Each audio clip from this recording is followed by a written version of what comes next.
추수감사절의 의미라고 하는 제목으로 하나님의 말씀 선포하겠습니다. 요즘 우리는 감사가 사라진 시대를 살고 있습니다. 감사가 메말라지는 때부터 신앙의 타락은 시작된다라고 하는 말이 있습니다. 감사가 말랐다고 하는 말은 받은 은혜를 잊어버리고 산다라고 하는 말입니다. 어느 마을에 큰 호두나무 한 그루가 있었습니다. 그런데 이 호두나무는 한 가지 고민이 있었습니다. 열매를 많이 맺어서 사람들을 기쁘게 하고 싶은데 열매를 맺지를 못하는 것이었습니다. 호두나무는 열매를 맺기 위하여 많은 노력을 기울인 끝에 몇 년 후에 호두를 주렁주렁 매달게 되었습니다. 무척 기뻤습니다. 그런데 지나가던 동네 사람들이 삼삼오오 몰려오기 시작하더니 돌을 집어듭니다. 그리고 자신을 향하여 마구 던지기를 시작하는 것이었습니다. 또 어린 아이들은 막대기를 들고 와서 자신의 나무를 틀기 시작했습니다. 또 어떤 아이는 아예 나무에 걸터 앉아서 가지를 꺾어가곤 했습니다. 호두나무는 온몸이 상처 두성이가 되었고 돌에 맞은 자리는 몹시나 아팠습니다. 나무는 자기의 찢긴 상태를 보며 이렇게 탄식했습니다. 나는 사람들을 위하여 이렇게 열매를 주려고 오랜 세월 애쓰고 기다렸는데 사람들은 정말 은혜를 모르는구나. 이 호두나무 이야기는 감사할 줄 모르는 이 시대를 잘 묘사한 것입니다. 성경은 말씀합니다. 말세 때가 되면 정세가 하나 있는데 그 정세 중 하나가 무엇이냐? 감사치 아니하며 라고 성경은 기록하고 있습니다. 참으로 감사한 것은 이런 시대에 우리들에게 이 감사를 깨우치기 위하여 감사절을 제정해 주셨다고 하는 사실입니다. 추수감사절 그러면 1년에 한 차례씩 특별 헌금하는 것으로 생각하는 사람들이 있습니다. 우리가 농사를 짓는 것도 아니고 도시에서 무슨 추수감사 예배냐 생각하는 사람도 있습니다. 하지만 현대인들에게 있어서 추수감사절의 의미는 크게 두 가지입니다. 국민 절대 다수가 농업과 상관없는 일을 한다 하지만 모든 국민들은 한결같이 곡물을 먹습니다. 곡식을 먹고 살아갑니다. 그렇기 때문에 추수감사를 해야 합니다. 또 하나는 단순히 곡식을 거둠에 대한 감사만이 아니라 지난 한 해의 결산이라고 하는 의미도 또한 가지고 있습니다. 생활의 열매들, 자녀들의 성장들, 그리고 내 신앙의 성장, 이 모두가 열매요 수확입니다. 지난 한 해 하나님께서 주신 시간들 속에서 우리는 부지런히 심어왔습니다. 성공을 통해서 기쁨을 거두었습니다. 실패를 통하여 소중한 경험을 거두었습니다. 알차게 보낸 시간들 속에서 보람을 거두기도 하였습니다. 이 모든 것을 묶어서 하나님께 감사하는 것이 추수감사절입니다. 첫 번째, 추수감사절의 의미를 살펴보겠습니다. 추수감사절의 의미 첫 번째는 가족이 함께 해야 합니다. 14절 말씀입니다. 절기를 지킬 때에는 너와 내 자녀와. 이날은 평소에 교회 잘 나오지 않는 가족들이 있습니까? 그러면 함께 동행하셔야 합니다. 늘 바쁘다는 핑계로 교회 나오지 않는 자녀들이 있습니까? 그러면 함께 지키라는 말씀입니다. 물론 모두 다 예수님을 믿는 가정이 아니기 때문에 하기는 힘들 것입니다. 그래도 추수감사절에는 온 가족이 함께 예배드리고자 힘써야 합니다. 객지에 나가 있는 자녀들 신앙생활 잘하고 있는지 여러분 궁금하시지요? 잘하고 있는지요? 그러면은 그 자녀들 신앙점검을 어떻게 하겠습니까? 추수감사절 날은 꼭 불러서 함께 예배드리며 예배드리는 태도나 모습을 바라보면서 우리가 점검할 수 있어야 한다는 겁니다. 온 가족이 함께 지키는 것이 성경적 추수감사절입니다. 두 번째는 나눔의 감사입니다. 14절 중반절입니다. 노비와 내 성중에 거주하는 레위인과 객과 고아와 과부가 함께 즐거워하되. 추수절의 규례를 보게 되면 우리가 정당하게 땀 흘려 거둔 곡식을 하나님께 바치고 하나님께 바친 그것을 이웃과 함께 나누는 것입니다. 구체적으로 노비와 객과 고아와 과부들에게 나누도록 되어 있었습니다. 그러니까 이 추수감사절은 소유의 절기가 아니고 나눔의 감사인 것입니다. 세 번째는 하나님이 택하신 곳으로 모여야 합니다. 15절 말씀입니다. 내 하나님 여호와께서 택하신 곳에서 너는 이랫동안 내 하나님 여호와 앞에서 절기로 지키고. 자, 여기서 택하신 곳이라고 하는 것은 성전을 이야기합니다. 요즘 말로 하면 교회를 이야기하지요. 그래서 이스라엘 백성들은, 특히 남자들은 절기가 되면은 전부 다 예루살렘을 올라가 성전에 모였습니다. 우리도 마찬가지입니다. 힘과 지혜를 주셔서 1년 동안 수고케 하셨고 영육권의 열매를 맺게 하셨는데, 이 날은 다른 곳에 출타했더라도 반드시 돌아와 본교에서 예배드리게끔 해야 합니다. 네 번째는 물질로 감사해야 합니다. 16절 하반절부터 17절입니다. 여호와를 배웁되 빈손으로 여호와를 배웁지 말고 각 사람이 내 하나님 여호와께서 주신 복을 따라 그 힘대로 드릴지니라. 자, 여기서 빈손으로 보이지 말라 했을 때 빈손의 의미는 두 가지입니다. 첫 번째는 감사의 그 의미를 모른다라고 하는 그런 한 가지가 있고, 또 하나는 문자 그대로 빈손으로 온다, 그런 뜻이에요. 하나님은 자원하여 드리는 심령을 기뻐하십니다. 그래서 우리가 감사의 의미를 제대로 알고 정성껏 힘껏 드리는 것을 기뻐하십니다. 송아지를 드릴 수 있는데 양을 드린다면 그것을 힘써 드린다 말할 수 없는 것입니다. 양을 드릴 수 있는 사람이 비둘기를 드린다면 그것 또한 힘써 드리는 것이 아닙니다. 하나님이 무엇이 부족하셔서 이러시는 것이 아닙니다. 예물이라고 하는 것은 마중물입니다. 옛날 펌프물을 퍼먹던 시절 여러분 생각나시지요? 기억하시지요? 그때 펌프에 바가지에 물 한 바가지 퍼서 그 펌프에 묻고 펌프질을 해야만이 지하수를 끌어올리는 것 아니겠습니까? 여기서 물 한 바가지가 바로 마중물입니다. 마찬가지로 우리가 드리는 감사 예물은 축복의 씨앗이 된다고 하는 것입니다. 자, 그리고 두 번째, 추수감사절의 영적 의미입니다. 레위기 23장 41절 말씀입니다. 너희는 몇 년 이래 동안 여호와께 이 절기를 지킬지니 너희 대대의 영원한 규례라. 자, 이 절기를 영원한 규례로 삼아 대대로 지켜라 라고 성경은 말씀하고 있습니다. 자, 그런데 히브리서 10장 1절에 보시면 이런 말씀이 있습니다. 율법은 장차 올 좋은 일의 그림자일 뿐 참 형상이 아니므로, 그렇게 말씀하고 있어요. 그러면서 뒤에 이어지는 말씀이 무엇이냐 하면은 이와 같은 율법은 신약 성도들이 꼭 지켜야 할 의무가 없다, 그렇게 말씀하고 있어요. 한번 보십시오. 구약 성경에는 이것을 영원한 규례로 지켜서 지켜라, 대대로 지켜라, 그렇게 명령을 하고 있고, 신약 성경에서는 이것은 율법이기 때문에 우리가 꼭 의무적으로 지킬 필요가 없다, 그렇게 말씀하셔요. 그러면 구약하고 신약하고 지금 충돌이 생기는 거예요. 성경 말씀, 하나님의 말씀은 충돌이 생기면 안 되는 겁니다. 여기서는 이 말씀 하셨다가 저기서는 저 말씀 하신다, 그러면 안 되는 거예요. 그럼 하나님이 이것은 거짓말하는 것이지요. 자, 그런데 우리가 잘 보셔야 될 것은 무엇이냐 하면은 감사 절기의 영적 의미를 보셔야 됩니다. 이것은 경히 여기서는 안 된다는 겁니다. 구약의 추수감사절은 영원한 복음의 진리와 하나님의 구속의 전형이기 때문에 영적 의미는 여전히 유효합니다. 추수감사절을 출애굽기에서는 수장절 그렇게 말하고 있고, 오늘 우리가 읽었던 신명기에 보면 초막절 그렇게 기록을 하고 있습니다. 그러니까 추수감사절이나 초막절이나 수장절 다 같은 절기입니다.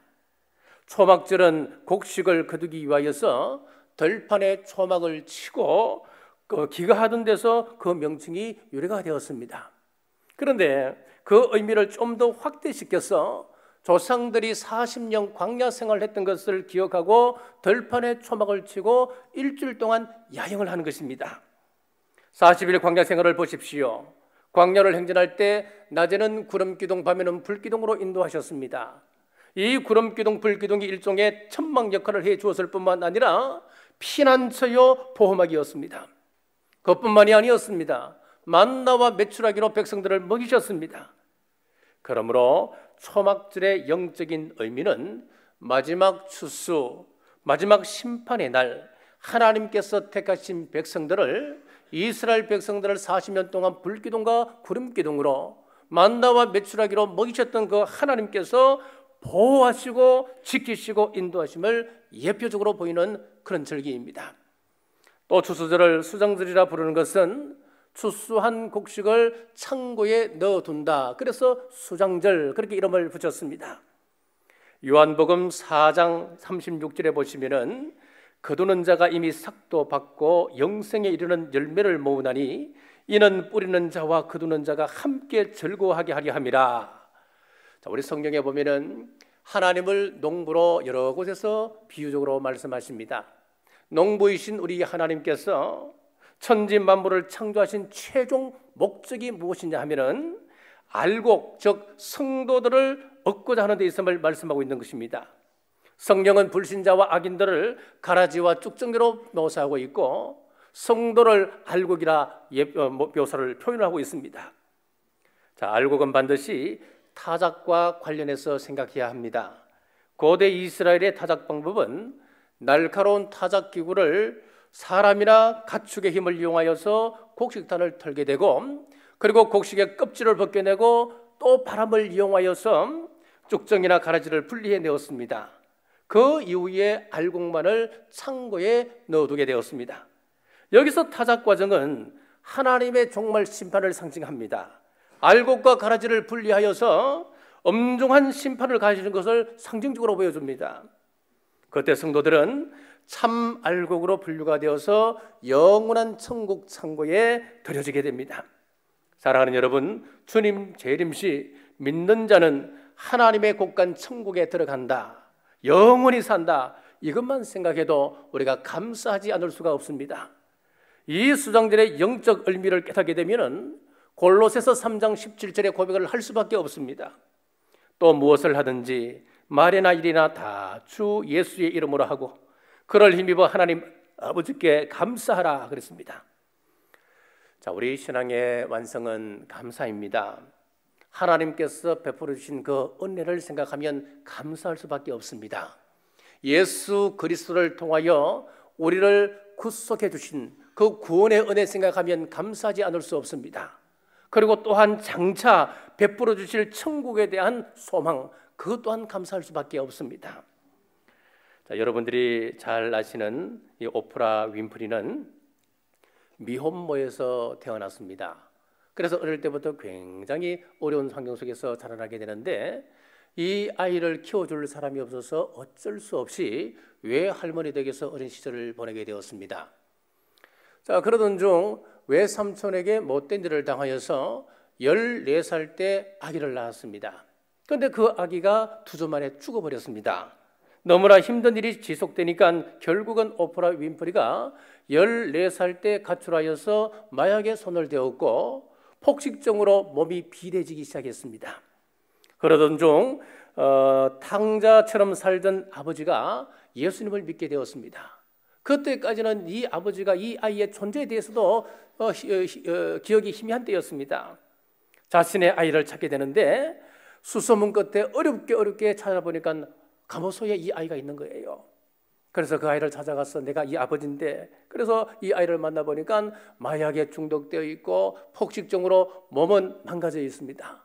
어느 것 하나 온전한 것이 없습니다. 폐인이었습니다. 예수님을 만났던 아버지가 딸을 찾은 것만 해도 감사했습니다. 그래서 앞으로 이 아이를 위해서 인생을 바치리라 결단한 거예요, 이 아버지가. 그래서 무릎을 꿇고 내 탓이 다 용서를 구하고 데리고 와서 이 아이에게 성경을 읽히기 시작했습니다. 교회로 인도하여 완전한 새로운 삶을 살게 했습니다. 아버지는 딸을 위하여 모든 것을 바쳤습니다. 아무 지식 없던 이 아이를 위하여서 아버지가 할 수 있는 것은 도서관에 가서 책을 한 움큼씩 이제 빌려오는 거예요. 한 나름씩 빌려오는 거예요. 그런데 이 아이가 어떻게 해서 그런지 전혀 공부도 못한 아이였고 무학이었던 이 아이가 책을 읽기 시작하는데 그 독서량에 사람들이 놀라기 시작하는 거예요. 읽는 그 딸도 놀라고 아버지도 놀라고 도저히 감당이 안 되어서 이 아이를 아예 도서관에 데려다 주었습니다. 하루 종일 책을 읽습니다. 자, 몇 달이 지났습니다. 이 아이가 아버지에게 이야기합니다. 아버지, 이제 다른 도서관에 데려다 주면 안 됩니까? 이제는 그 도서관에서 읽을 책이 없었다는 거예요. 자, 그래서 19세에 미국 최초로 흑인 여성으로 뉴스 앵커로 발탁이 되었습니다. 미국이 발칵 뒤집혔습니다. 아니 어떻게 흑인 여자에게 뉴스 앵커를 맡길 수 있냐고 미국 전역이 발칵 뒤집혔습니다. 여러분 이것은 기적입니다. 14살에 출산하고 마약 중독으로 폭식증으로 몸은 다 망가진 이 아이, 버려진 인생이었습니다. 아버지를 통해서 예수님을 만나고 감사를 깨닫고 보니까 모든 시간들이 소중한 거예요. 자, 분초가 가까운 겁니다. 학교를 다니지 못했지만은 독서를 통해서 엄청난 지식을 습득하고 최초로 미국의 앵커가 되는 겁니다. 그러다 그의 쇼 재능이 이제 인정을 받아서 눈에 띄어서 쇼를 진행하면서 그녀는 세계에서 가장 성공한 여성으로, 가장 바쁜 여성으로 이름나 있습니다. 그 바쁜 중에 하루도 빼먹지 않고 있는 일이 있다고 그럽니다. 그것은 날마다 감사 일기를 적는 것이었습니다. 매일 5가지 감사 목록을 찾아서 기록하는 것인데 그 감사 내용을 보면 거창한 것이 하나도 없습니다. 그 중에 하루의 그 감사를 제가 한번 읽어드릴게요. 여기 보시면은 지극히 일상적입니다. 하루도 오늘도 거뜬하게 잠자리에서 일어날 수 있어서 감사합니다. 유난히 눈부시고 파란 하늘을 보게 해주셔서 감사합니다. 점심 때 맛있는 스파게티를 먹게 해주셔서 감사합니다. 얄미운 짓을 한 동료에게 화내지 않도록 저에게 참을성을 주신 것을 감사합니다. 좋은 책을 읽었는데 그 책을 써준 작가에게 감사합니다. 여러분, 이 감사 5가지, 하루에 적었던 이 5가지, 여기서 특별한 내용이 있습니까? 내가 오늘 또 큰 건수를 하나 잡았다, 그래서 감사한 그런 게 있습니까? 없잖아요. 내가 하루에 일어나서 목숨이 붙어있는 것 감사하고, 푸른 하늘을 바라볼 수 있어서 감사하고, 누가 나의 심기를 건드렸는데 내가 넘어가지 않고 꿀꺽하고 참을 수 있었던 그거 감사하고, 지극히 일상적인 것 5가지를 매일매일 이 사람은 써가는 거예요. 성경에 나타난 믿음의 사람들은 모두 다 감사하는 사람들이었습니다. 다윗을 보십시오. 그는 감사의 사람이었습니다. 좋은 일을 만났었기 때문에 감사한 것 아니었습니다. 좋은 환경 속에 주어졌기 때문에 감사한 것 아니었습니다. 사울에게 쫓겨서 광야에서 고통을 당하면서도 그는 감사를 잊지 않았습니다. 시편 116편 12절에서 14절에 보시면은 여호와께서 내게 주신 은혜를 내가 여호와께 무엇으로 보답할까? 내가 구원의 잔을 들고 여호와의 이름을 부르며 여호와의 모든 백성 앞에서 나는 나의 소원을 여호와께 갚으리로다.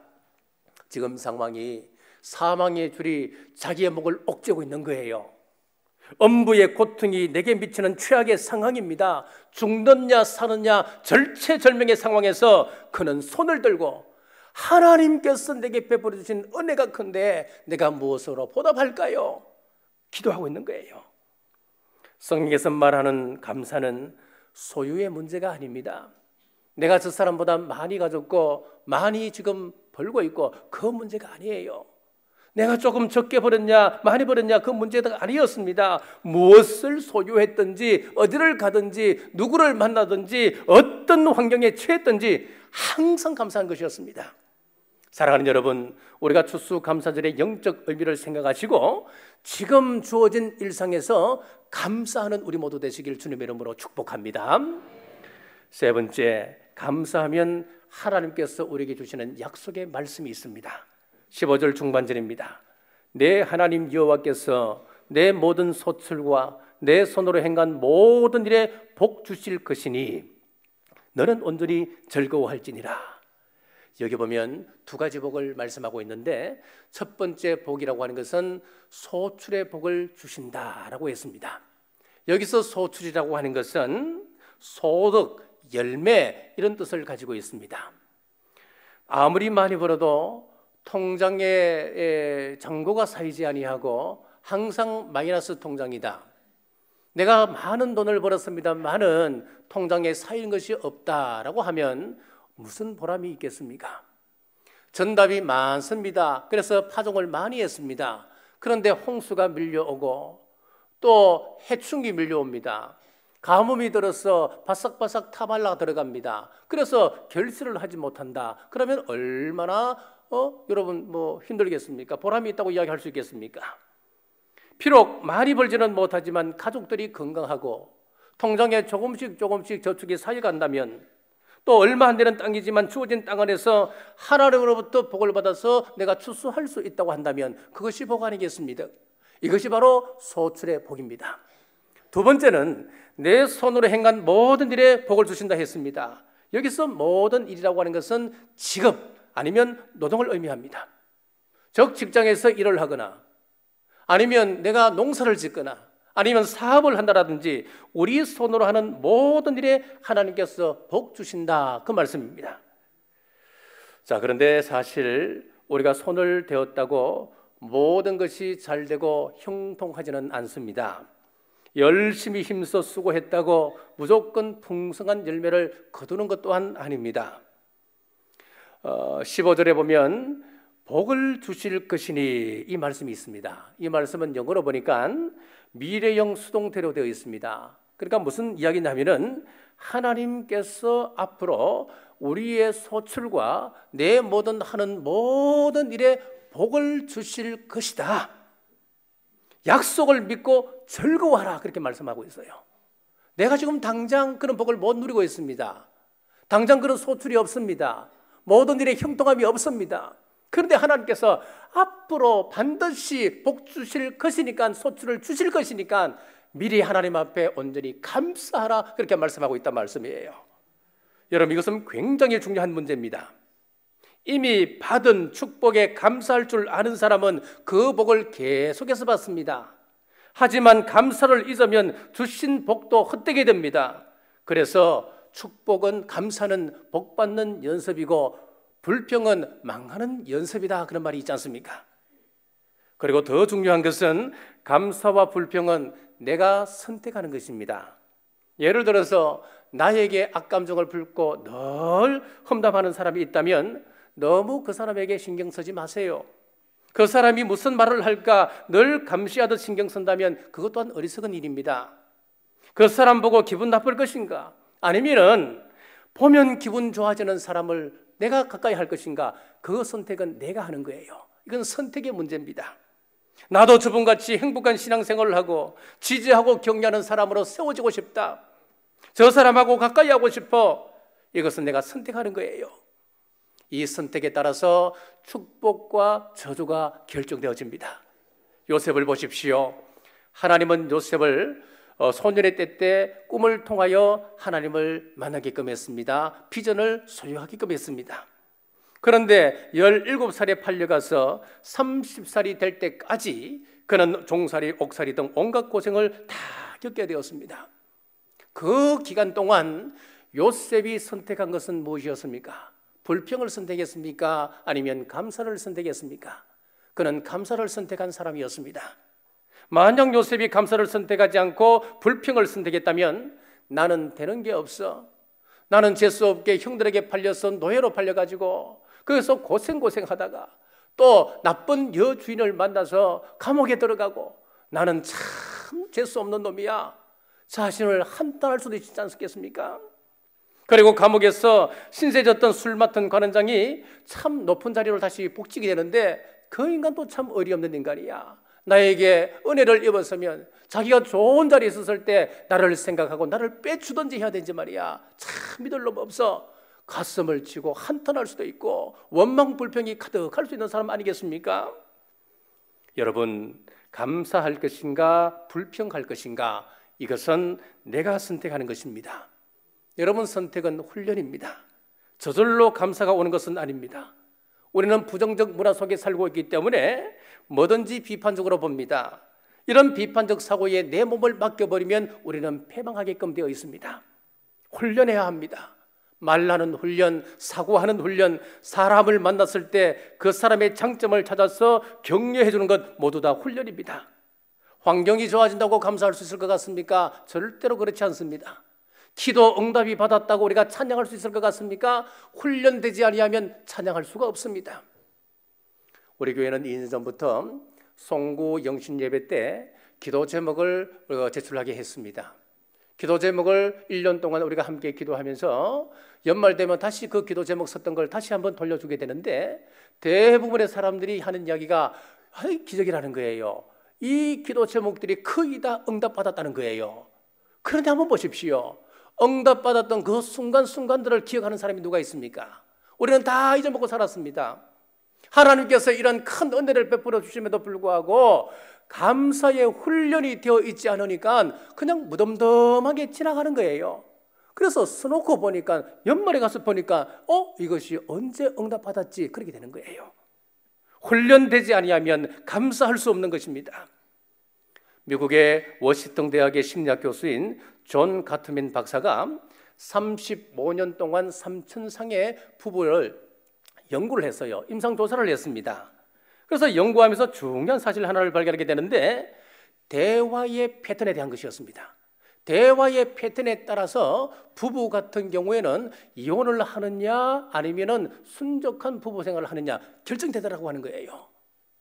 대화의 패턴이 서로 비판하고 경멸하는 부분은 이혼으로 가는 확률이 무려 94%였습니다. 반대로 대화의 패턴이 긍정적인 경우에는 이혼율이 극히 미비했다고 하는 것입니다.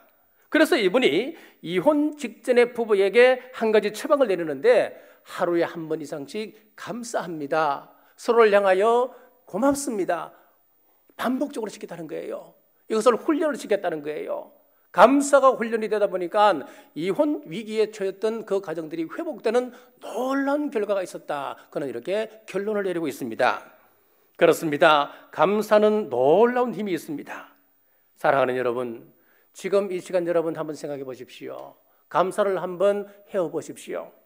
구원받은 것 감사하지요.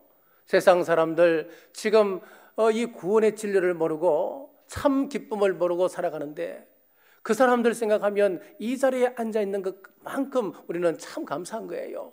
이것만 해도 우리는 감사한 거예요. 걸어 다닐 수 있는 것이 감사하지요. 호흡할 수 있는 것이 또한 감사하지요. 내 옆에 우리의 좋은 성도들이 있어서 또한 감사하지요. 우리가 한번 손으로 한번 헤어보시면은 수도 없이 받을 거예요. 찬송가 429장 후렴구를 보시면은 받은 복을 세어보아라, 크신 복을 내가 알리라.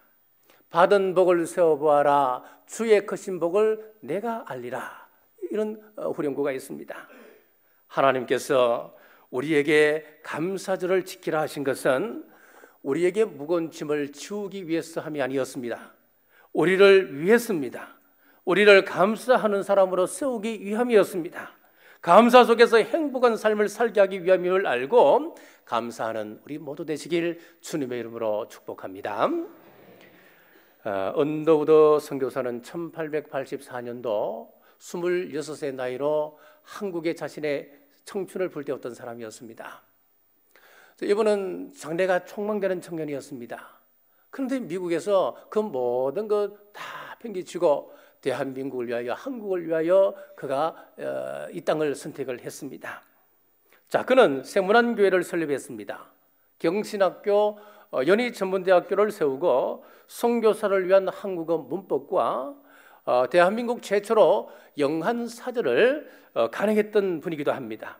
그리고 그의 자손들은 4대에 걸쳐서 한국 땅에 살면서 한국 사람보다 더 한국을 사랑했던 선교사로 우리 속에 기억이 되어 있습니다. 자, 그분이 이런 글을 남겼습니다. 나는 그럴 수만 있다면 더 큰 복을 바라지 않겠습니다. 누군가는 지금 그렇게 기도합니다. 설 수만 있다면 더 큰 복을 바라지 않겠습니다. 누군가는 지금 그렇게 기도합니다. 들을 수만 있다면 더 큰 복을 바라지 않겠습니다. 누군가는 지금 그렇게 기도합니다. 말할 수만 있다면 더 큰 복을 바라지 않겠습니다. 누군가는 지금 그렇게 기도합니다. 볼 수만 있다면 더 큰 복을 바라지 않겠습니다. 누군가는 지금 그렇게 기도합니다. 살 수만 있다면 더 큰 복을 바라지 않겠습니다. 누군가는 지금 그렇게 기도하고 있습니다. 놀랍게도 누군가의 간절한 소원을 나는 다 이루고 살았습니다. 놀랍게도 누군가의 간절히 기도하는 기적이 내게는 다 일어나고 있습니다. 그래서 부자 되지 못해도, 빼어난 미모 아니어도, 지혜롭지 못해도 나는 내 삶에 날마다 감사하며 살겠습니다. 날마다 누군가의 소원을 이루고 날마다 기적이 일어나는 나의 하루를 나는 사랑하겠습니다. 나는 어떻게 해야 행복해지는지 고민하지 않겠습니다. 나는 날마다 내가 얼마나 행복한 사람인지 날마다 깨닫겠습니다. 나의 하루는 기적입니다. 나는 행복한 사람입니다. 이 감사가 우리 모두의 감사 되시길 주님의 이름으로 축복합니다. 기도하겠습니다. 전능하신 아버지 하나님, 추수감사절을 허락하셔서 감사를 생각하게 하심 감사합니다. 우리는 너무나 불평하며 살았습니다. 현재 우리에게 있는 것을 감사하지 않고 없는 것을 바라며 늘 원망하고 불평하며 탄식한 죄를 회개합니다. 잃어버린 것을 불평하지 말고 주실 것을 생각하며 감사하는 우리 모두 되게 도와주옵소서. 오늘 이 자리에 나와 예배드리는 우리 모든 성도들이 진정 무엇을 감사해야 되는지 확실히 알게 하시고 감사가 얼마나 하나님 앞에 향기로운 제사되는지도 깨닫게 하옵소서. 다시 오실 예수님 이름으로 간절히 기도드리옵나이다.